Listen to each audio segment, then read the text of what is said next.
नमस्कार. आजचा विषय, तू बिझनेस मध्ये अडकला आहेस की फक्त थांबला आहेस? रात्री 11 वाजलेत.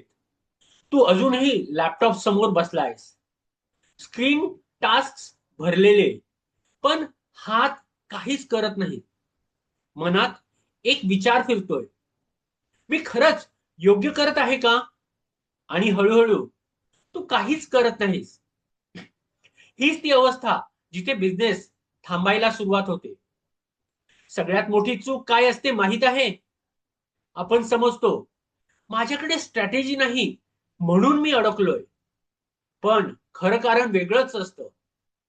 तू ओव्हरथिंक मध्ये अडकलेला असतोस. तू क्लॅरिटीची वाट बघत असतोस. तू परफेक्ट डिसिजनच्या मागे लागलेला असतोस. आणि त्या वाट पाहण्यात तुझा मोमेंटम संपतो आणि बिझनेस सायलेंट मोड मध्ये जातो. पण इथेच एक गेम बदलणारा ट्रूथ आहे. क्लॅरिटी ऍक्शन नंतर येते, आधी नाही. मोटिवेशन ऍक्शन नंतर येते, आधी नाही. तुला वाटतं मी रेडी झाल्यावर सुरू करेन, पण रियालिटी काय आहे माहित आहे? तू सुरू केलंस की तू रेडी होतोस. आणि अजून एक पॉवरफुल गोष्ट, movement is equal to mind reset. तू उठलास, चाललास, शरीर हलवलंस की मेंदूला सिग्नल जातो, आता रिसेट होण्याची वेळ आली आहे. मी एक एंटरप्रेनर सोबत काम करत होतो. त्याच्याकडे आयडियाज खूप होते, प्लान्स परफेक्ट होते, पण एक्झिक्युशन झिरो. तो रोज प्लॅनिंग करत बसायचा, नोट्स लिहायचा, स्ट्रॅटेजी बदलायचा, पण ऍक्शन काहीच नाही. कारण एकच, तो ओव्हर थिंकिंग मध्ये अडकला होता.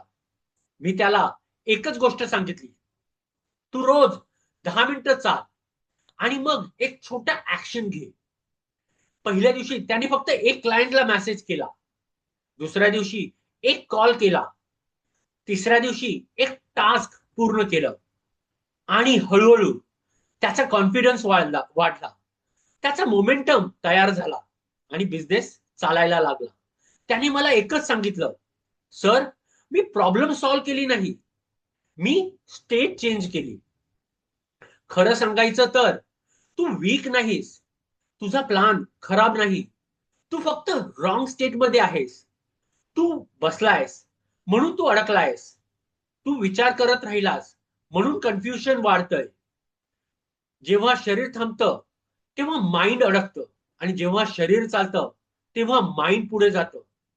तू प्रॉब्लेम नाही, तुझी पोझिशन प्रॉब्लेम आहे. आजपासून एक सिंपल रूल फॉलो कर. Stuck, move. काहीच मोठं नाही.